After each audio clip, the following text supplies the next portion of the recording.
1214. Philippe Auguste règne sur la France depuis 24 ans déjà, mais jamais il n'a fait face à pareille menace. Une coalition redoutable se forme contre lui. L'empereur du Saint-Empire Othon IV, Jean Santerre, roi d'Angleterre, et Ferrand, comte de Flandre. Ces trois puissances européennes s'allient pour démanteler le royaume de France. Leur plan est simple et terrifiant, attaquer sur deux fronts simultanément. Jean Santerre débarquera à La Rochelle avec ses troupes pour remonter vers le nord, pendant qu'Othon IV descendra d'Allemagne avec son armée impériale. Philippe Auguste sera pris en étau, écrasé entre deux forces ennemies. Le roi d'Angleterre a soigneusement préparé cette offensive. Il finance généreusement ses alliés continentaux, leur fournit armes et or pour lever leurs armées. Othon IV rassemble sous sa bannière les ducs de Brabant et de Lorraine, les comtes de Hollande et de Boulogne. Cette guerre de Flandre a définitivement rejeté Ferrand et ses sujets dans le camp de Jean Santerre. Renaud de Damartin, Hugues de Boves, les plus redoutables guerriers de l'époque rejoignent cette coalition meurtrière. Jamais la couronne de France n'a été si menacée. Philippe Auguste comprend immédiatement l'ampleur du danger. Il ne peut pas combattre sur deux fronts à la fois avec ses seules forces.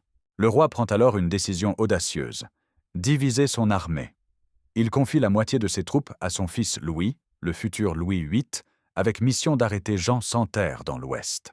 Lui-même marchera vers le nord pour affronter Othon IV et ses alliés. C'est un pari terrifiant. Si l'une des deux armées françaises s'effondre, tout le royaume tombe. Le 2 juillet 1214, le prince Louis est vainqueur à La Roche-aux-Moines. Ce n'est pas vraiment une bataille rangée, car Jean Santerre a pris la fuite sans combattre. L'humiliation est totale pour le roi d'Angleterre. Ces barons anglais, déjà réticents à cette campagne, voient bas leur souverain abandonner le champ de bataille sans même croiser le fer.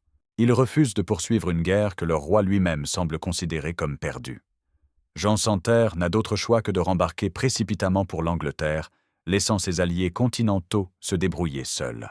Cette fuite change tout. Philippe Auguste n'a plus qu'un seul front à tenir.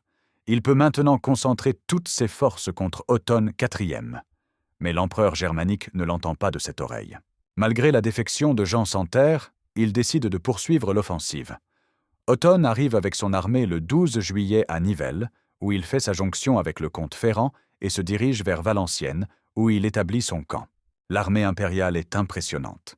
Plus de 15 000 hommes marchent sous les bannières d'Othon IV. Des chevaliers lourds allemands, des fantassins flamands, des milices communales des villes du Saint-Empire. Face à eux, Philippe Auguste ne dispose que de 7 000 combattants environ. L'empereur pense tenir sa revanche. Il va écraser ce roi de France qui ose défier la puissance germanique. Philippe Auguste quitte Saint-Denis le 23 juillet 1214. Il emporte avec lui l'oriflamme, l'étendard sacré des rois de France. Son armée n'est pas nombreuse, mais elle est solide. Il est entouré de plusieurs de ses grands chevaliers et vassaux, parmi lesquels le duc Eudes de Bourgogne, Guillaume des Bar, Gauthier de Nemours ou le comte de Sancerre. Le roi est également secondé par l'hospitalier frère Guérin. Pour la première fois dans l'histoire de France, des milices communales des villes du Nord accompagnent l'armée royale. Ces bourgeois en armes, issus des cités prospères de Picardie et d'Artois, apportent un sang nouveau aux troupes féodales traditionnelles. Ils se battent pour leur roi, mais aussi pour leurs privilèges communaux que menacent les seigneurs flamands. Philippe Auguste remonte vers le nord à marche forcée. Chaque jour compte. Il sait qu'Othon IV cherche à l'attirer en terrain découvert pour profiter de sa supériorité numérique. Le roi français veut éviter la bataille rangée tant que possible, harceler les flancs de l'armée impériale, user ses forces par de petits combats. Mais le destin en décide autrement. Le 27 juillet, les deux armées se retrouvent face à face près du village de Bouvines, entre Lille et Tournai. C'est un dimanche, jour où l'Église interdit normalement de combattre. Mais aucun des deux camps ne peut plus reculer. La bataille devient inévitable. Au petit matin du 27 juillet, les éclaireurs des deux armées se rencontrent dans la plaine de Bouvines. Philippe Auguste a d'abord tenté d'éviter l'affrontement, espérant se replier vers Lille. Mais Othon IV lance sa cavalerie lourde contre l'arrière-garde française. Le roi de France comprend qu'il ne peut plus fuir. Il fait volte-face et déploie ses troupes en ordre de bataille. L'armée française s'organise selon la tradition féodale. Au centre, Philippe Auguste commande personnellement avec l'élite de la chevalerie française. À sa droite, frère Guérin, évêque de Senlis et ancien hospitalier, dirige l'aile droite avec les milices communales et une partie de la noblesse. À gauche, Eudes de Bourgogne et les grands vassaux de l'Ouest forment l'aile gauche. Face à eux, l'armée impériale s'étire sur un front plus large. Othon le IV place au centre ses chevaliers allemands les plus aguerris. À sa droite, Ferrand de Flandre commande les troupes flamandes, renforcées par les milices de Gand et Bruges. À gauche, Renaud de Damartin et Hugues de Boves dirigent un corps composite mêlant chevaliers français, rebelles et mercenaires brabançons. La disproportion des forces est évidente. L'armée impériale compte plus du double d'hommes que l'armée française. Mais Philippe Auguste possède deux atouts décisifs. Ses chevaliers sont mieux équipés et plus disciplinés, et surtout, ils se battent pour leur terre natale. L'armée d'Othon IV, mélange hétéroclite de nationalités différentes, manque de cohésion.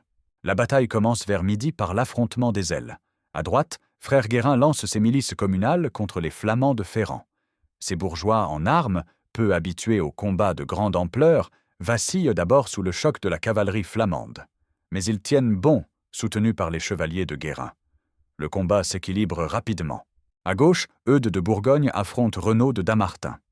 L'ancien ami de Philippe Auguste, devenu son pire ennemi, mène la charge avec une rage féroce. Ces mercenaires brabançons enfoncent d'abord les lignes françaises, mais la contre-attaque bourguignonne les repousse brutalement. Renaud lui-même est désarçonné et fait prisonnier par les hommes d'Eudes. Au centre, la mêlée est épouvantable. Philippe Auguste et Othon IV dirigent personnellement l'assaut de leurs chevaliers lourds. Les lances se brisent, les épées s'entrechoquent dans un fracas assourdissant. Le roi de France, monté sur son destrier, frappe de tous côtés. Sa cotte de maille brille sous le soleil de juillet, tandis qu'il taille sa route à travers les rangs ennemis. Soudain, le drame. Une lance germanique atteint Philippe Auguste en pleine poitrine. Le coup est si violent qu'il le désarçonne. Le roi de France s'effondre dans la poussière, à demi assommé. Aussitôt, les chevaliers allemands se rudent sur lui pour l'achever. C'est l'instant critique de la bataille. Si le roi tombe, la France s'écroule avec lui. Mais la Providence veille sur Philippe Auguste. Sa cotte de maille, tissée des meilleurs anneaux d'acier par les forgerons parisiens, résiste au choc. Guillaume des Barres, son plus fidèle compagnon d'armes, se jette sur les assaillants comme un lion. D'un coup d'épée magistral, il abat le chevalier allemand qui s'apprêtait à porter le coup de grâce au roi. Les autres chevaliers français accourent et forment un rempart de fer autour de leur souverain. Philippe Auguste se relève lentement, étourdi mais intact. Sa chute a semé la panique dans ses rangs, mais sa résurrection galvanise ses hommes. Il remonte en selle sous les acclamations de ses chevaliers et reprend le combat avec une ardeur redoublée. Ce miracle royal devient le tournant de la bataille. Car pendant que Philippe Auguste chancelait, Othon IV a commis l'erreur fatale. Voyant le roi français à terre, l'empereur s'est lancé à sa poursuite personnelle, abandonnant le commandement de son centre. Ces chevaliers allemands, privés de leur chef, perdent leur coordination. Les Français en profitent pour lancer une charge décisive qui brise les rangs impériaux. L'aile droite française, menée par Frère Guérin, enfonce définitivement les lignes flamandes. Épuisé, Ferrand se rend à Hugues de Marcuis. Le comte de Flandre, capturé au cœur de la mêlée, voit ses troupes s'effondrer en désordre. Les milices de Gand et Bruges, privées de leur seigneur, abandonnent le champ de bataille. Au centre, Othon IV comprend que tout est perdu. Othon s'enfuit. L'empereur du Saint-Empire, qui rêvait d'écraser la France, fuit à toute bride vers l'Allemagne. Sa bannière impériale, ornée de l'aigle noir, tombe aux mains des Français. C'est l'humiliation suprême pour le chef du Saint-Empire romain germanique. Les Allemands tentent encore une résistance désespérée autour de leurs chars de guerre, une sorte de forteresse mobile hérissée de lances. Mais les chevaliers français l'emportent d'assaut. Le char s'effondre dans un fracas métallique, emportant avec lui les derniers espoirs de la coalition. À gauche, Renaud de Damartin, déjà prisonnier, voit ses mercenaires brabançons se disperser aux quatre vents. Hugues de Boves tente encore de rallier quelques fuyards, mais c'est peine perdue. L'armée impériale se disloque complètement. La bataille de Bouvines se termine par une déroute totale des coalisés. En quelques heures, la plus formidable coalition jamais formée contre la France s'effondre dans le chaos. Philippe Auguste remporte une victoire éclatante. Ses principaux adversaires, Otton IV et Ferrand de Flandre sont capturés ou contraints de fuir. Le butin est considérable. 130 chevaliers ennemis sont faits prisonniers, sans compter les milliers de fantassins capturés ou tués. L'oriflamme de France flotte victorieusement sur le champ de bataille, jonché de cadavres. Philippe Auguste a non seulement survécu aux pièges mortels tendus par ses ennemis, il a anéanti leurs forces. Enchaîné, transporté en cage jusqu'à Paris, il est enfermé dans les cachots du château du Louvre. Ferrand de Flandre subira cette humiliation pendant 12 longues années. Sa captivité au Louvre devient le symbole de l'écrasement de la rébellion féodale face à l'autorité royale. Renaud de Damartin connaît le même sort. L'ancien favori de Philippe Auguste, devenu traître, croupira dans les geôles du Louvre jusqu'à sa mort. Sa fin misérable illustre le prix de la félonie envers la couronne de France. La victoire de Bouvines transforme l'équilibre européen. Philippe Auguste n'est plus seulement roi de France, il devient l'arbitre de l'Europe occidentale. Sa victoire sur l'empereur du Saint-Empire établit définitivement la prééminence française sur l'Allemagne. Otton IV ne se remettra jamais de cette humiliation. Contesté par ses propres vassaux, il perd progressivement le contrôle du Saint-Empire. Frédéric II, son rival soutenu par le pape, profite de son affaiblissement pour s'emparer du trône impérial. L'Allemagne plonge dans la guerre civile. En Angleterre, la fuite honteuse de Jean Santerre à la Roche-aux-Moines, suivie de la débâcle de ses alliés à Bouvines, déclenche une crise politique majeure. Les barons anglais, excédés par les échecs répétés de leur roi, se soulèvent ouvertement contre lui. L'année suivante, ils l'obligeront à signer la Grande Charte, ce document fondamental qui limite pour la première fois le pouvoir royal en Angleterre. La Flandre tombe définitivement sous influence française. Avec Ferrand prisonnier au Louvre, ses États passent sous régence française. Les riches cités flamandes, Gand, Bruges, Ypres, doivent accepter la domination de Philippe Auguste. Le commerce de la laine anglaise vers les Flandres, source de conflits depuis des décennies, passe sous contrôle français. Mais les conséquences de Bouvines dépassent largement le domaine politique. Pour la première fois dans l'histoire de France, une victoire militaire suscite un enthousiasme populaire national. Les chroniqueurs de l'époque rapportent les scènes de liesse qui suivent l'annonce de la victoire. À Paris, la nouvelle de Bouvines déclenche une explosion de joie collective. Les bourgeois sortent dans les rues, allument des feux de joie, organisent des processions d'action de grâce. Les cloches de Notre-Dame sonnent à toute volée pendant des jours entiers. Le peuple de Paris célèbre cette victoire comme s'il y avait participé personnellement. Cette ferveur populaire dépasse largement la capitale. Dans tout le royaume, de la Normandie à la Champagne, de la Picardie au Berry, la victoire de Bouvines suscite des manifestations spontanées de joie patriotique. Pour la première fois, les sujets du roi de France se sentent vraiment français, car Bouvines marque la naissance du sentiment national français. Jusque-là, la France n'était qu'un assemblage de duchés et comtés unis par la seule personne du roi. Après Bouvines, elle devient une nation consciente d'elle-même, fière de sa supériorité sur ses voisins. Philippe Auguste n'a pas seulement vaincu ses ennemis, il a créé la France. Philippe Auguste ne se contente pas de savourer sa victoire. Homme politique consommé, il organise immédiatement l'exploitation de son succès. Le roi comprend que Bouvines lui offre une occasion unique de renforcer définitivement l'autorité royale face à la féodalité rebelle. La parade des prisonniers devient un spectacle soigneusement orchestré. Ferrand de Flandre, Renaud de Damartin et les autres captifs sont exhibés dans les rues de Paris comme des trophées vivants. Cette humiliation publique de la haute noblesse rebelle frappe les esprits. Elle montre à tous que désormais, même les plus grands seigneurs doivent plier devant le roi de France. Philippe Auguste profite aussi de sa victoire pour consolider ses conquêtes territoriales. La Normandie, l'Anjou, le Maine, la Touraine, conquises sur Jean Santerre dans les années précédentes, sont définitivement rattachées au domaine royal. Plus aucune puissance européenne n'ose contester ces annexions après Bouvines. Le roi réorganise l'administration de ces nouveaux territoires. Il y place des baillis royaux, fonctionnaires directement dépendants de lui, qui supplantent progressivement l'ancienne administration féodale. Ces réformes administratives, rendues possibles par la victoire de Bouvines, jettent les bases de l'État moderne français. Bouvines révolutionne aussi l'art militaire français. La bataille prouve l'efficacité de la tactique mise au point par Philippe Auguste. associer la charge de la cavalerie lourde à l'action des milices communales d'infanterie. Cette combinaison sera reprise et perfectionnée par ses successeurs. L'intervention décisive des milices bourgeoises à Bouvines marque un tournant dans l'histoire militaire française. Ces combattants issus de la bourgeoisie urbaine apportent une motivation nouvelle sur les champs de bataille. Ils ne se battent plus seulement par obligation féodale, mais par patriotisme naissant. Philippe Auguste tire les leçons tactiques de sa victoire. Il développe l'usage de l'artillerie de siège pour ses futures campagnes, perfectionne l'équipement de ses chevaliers, améliore la logistique de ses armées. Ces innovations militaires donneront à la France une supériorité durable sur ses voisins. La bataille influence aussi l'évolution de la chevalerie française.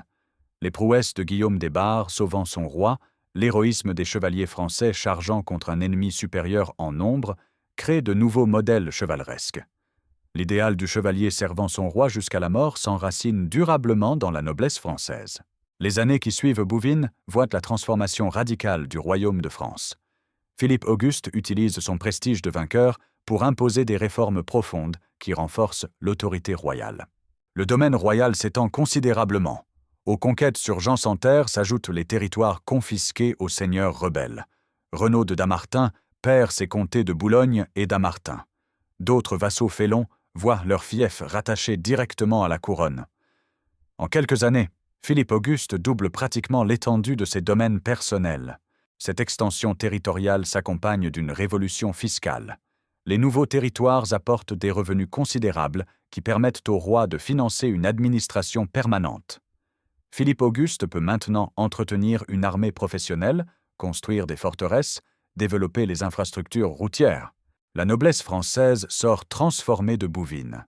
Les grands vassaux comprennent qu'ils ne peuvent plus défier impunément l'autorité royale. Beaucoup abandonnent leur velléité d'indépendance pour se rapprocher de la cour. Cette évolution vers une noblesse de cour, amorcée après Bouvines, caractérisera durablement la monarchie française. La victoire de Bouvines établit Philippe Auguste comme l'un des souverains les plus respectés d'Europe.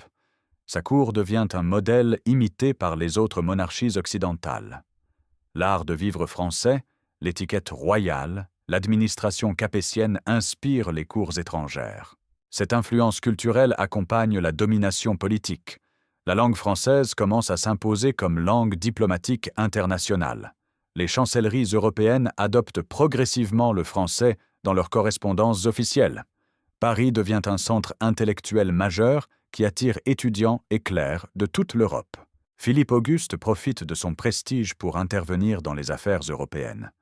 Il soutient ses alliés, arbitre les conflits entre souverains voisins, impose sa médiation dans les querelles dynastiques. La France devient la puissance dominante de l'Europe occidentale. Cette hégémonie française durera près de 6 siècles.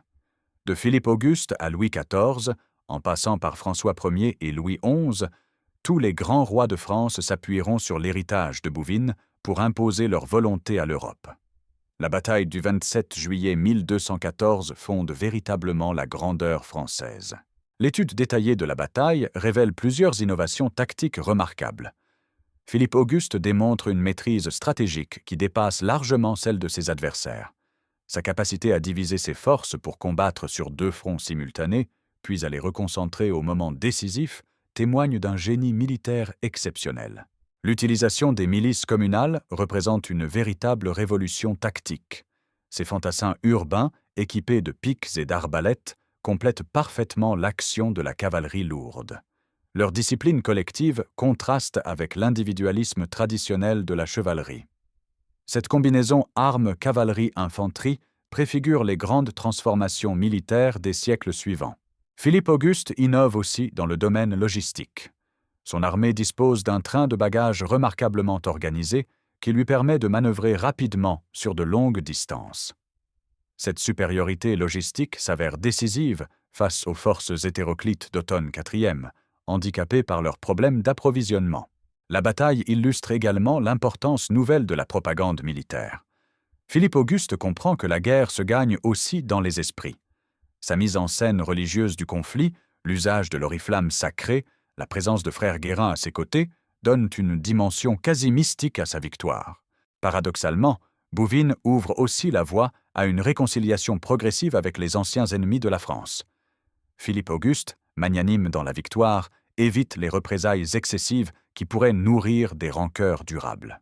Avec l'Angleterre, malgré la rivalité persistante, des négociations s'ouvrent dès 1215. Jean sans Terre, affaibli par sa défaite, cherche à normaliser ses relations avec Philippe Auguste. Les deux royaumes concluent une trêve qui préserve leurs intérêts commerciaux mutuels. Cette détente relative favorise les échanges économiques et culturels. L'Allemagne connaît une évolution similaire. Otton le IV, discrédité par sa fuite, perd progressivement le contrôle du Saint-Empire. Frédéric II, qui lui succède, préfère se concentrer sur l'Italie plutôt que de relancer la guerre contre la France. Cette réorientation de la politique impériale vers le sud libère Philippe Auguste de la menace germanique. La Flandre elle-même finit par accepter la domination française. Les bourgeois flamands comprennent que leur prospérité économique dépend de bonnes relations avec Paris. Ils s'accommodent du protectorat français en échange du maintien de leurs privilèges commerciaux. Bouvines marque aussi une étape importante dans l'évolution religieuse du royaume de France.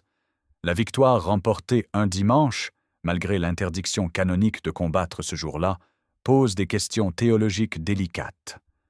Comment interpréter ce succès divin accordé à Philippe Auguste?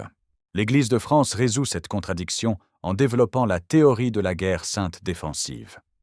Puisque Philippe Auguste défendait son royaume légitime contre des agresseurs injustes, Dieu a accordé sa bénédiction à la bataille. Cette interprétation renforce le caractère sacré de la monarchie française. La présence de frère Guérin, évêque guerrier, à Bouvines illustre cette évolution. L'Église française accepte désormais de participer directement au combat pour défendre le royaume. Cette militarisation du clergé français caractérisera les siècles suivants, des croisades aux guerres de religion.